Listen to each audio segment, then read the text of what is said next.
what we do generally, like the person you're giving access to should exist as an employee. Hmm. Okay, that is the first requirement. And then second thing is once the person exists as an employee, like employee record can be there even if that person is a user or not. Now, when you go and edit that employee record, you have a access tab.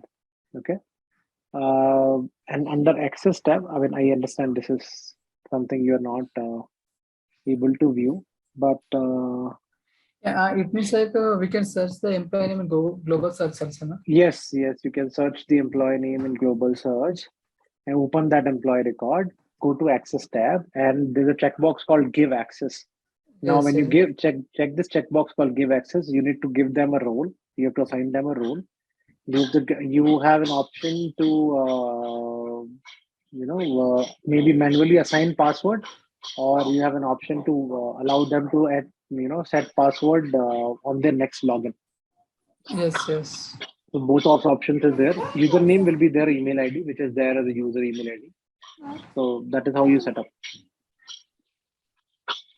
Yes, And yes. that's the same process only admins can do, first thing. Second thing is that's the same process whether it is in sandbox or production. Yeah. So what we do in bundle, so NetSuite, you know, as a thing, native thing, we have three options available. One, you can do manual deployment. Second, manual as in whatever you have done in sandbox, do the same thing in production, and then that's called deployment, right? Second is Hmm. you create a bundle in sandbox, share that bundle with other instance, and you go ahead and install that bundle there, which Hmm. means all the objects you selected in bundle will be deployed or created in the other instance. It could be Okay. sandbox, it could be production. Hmm. So you can install a bundle in another sandbox, you can install a bundle in production or anywhere. So whichever way you want. Okay. Now what we do, we go to customization, scripting, sorry, suite bundler, and Hmm. you have this option of create bundle. Okay. Going here, you go here and you create a bundle. So you can give your name, and then Hmm. version and all is fine. You don't need to have an installation script. App ID is fine. So you can just give a name and click next. Okay. Okay. Let's say I say test bundle. Okay, I won't save it. Hmm.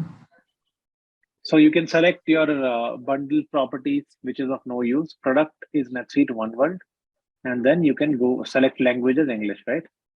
Now here, require acceptance of terms. Next, you go next, and then here you have all the objects you want to club in a bundle, or you want to include in the bundle. So Okay. let's say I go to scripts. So you have suite scripts here, right? Let's say I Hmm. go to client scripts. Now this is the list of all the client scripts which are there in NetSuite right now. They're in this instance SB1 or whatever Okay. instance we're using right now. Okay. What you do, you just select it. Let's say I selected this. It will be Hmm. coming here. So which means these are all the objects you have selected, whatever you see in the bundle contents. Okay. You go next, and you can see this is the file for the script, and this is the client script records, right? So Okay. you will have this coming in the bundle, and then you save here. So Okay. as soon as you save it, the bundle will be created. You will have a bundle ID, and this will be the component. So there'll be one file and one script record. Okay. That is Okay. the bundle. That is all the bundle will contain. Hmm. Now, when you create any bundle, okay, these are let's say saved bundles, right? From Okay. here, you can check set availability.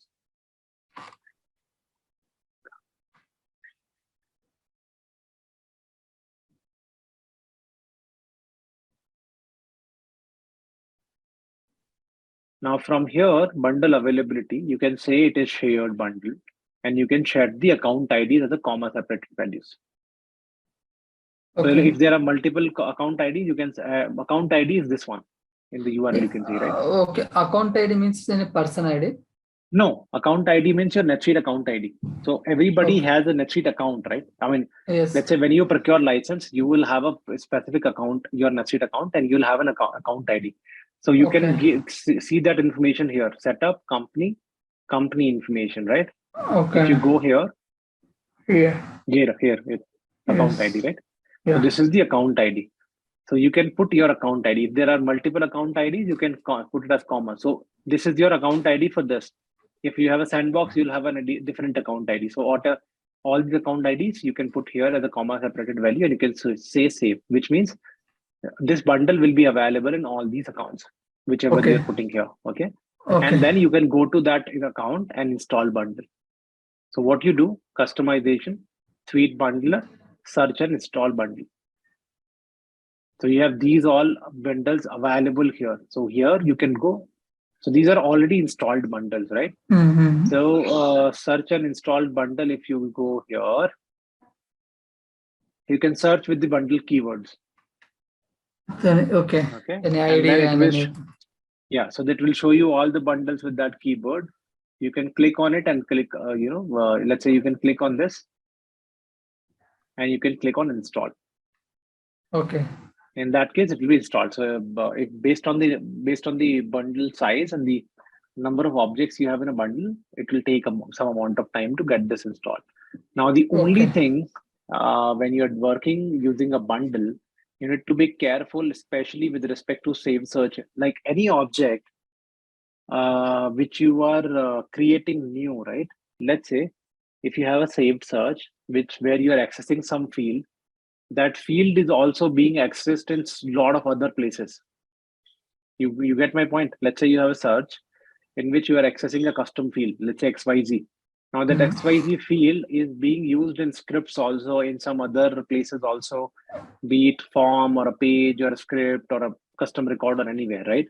Yes. So if that field is accessed somewhere else also, over all those things also will come in the same bundle. Yeah. So you need to be very careful when you create a bundle. If you are getting some additional pieces which you don't need to deploy or which you don't want to create in the other instance, then you have to you have to be very careful while creating a bundle, because you might see some unwanted things. So that just make sure you whatever you're selecting is there, and whatever is coming in the bundle is the right information, nothing additional is going. So Mm-hmm. Got in it. especially in workflows, bundle is not advisable, I would say, because when you Yes. deploy a workflow will be messed up even if you deploy it using bundle. So I would recommend workflow deployment should be done through manual deployment only. Yes.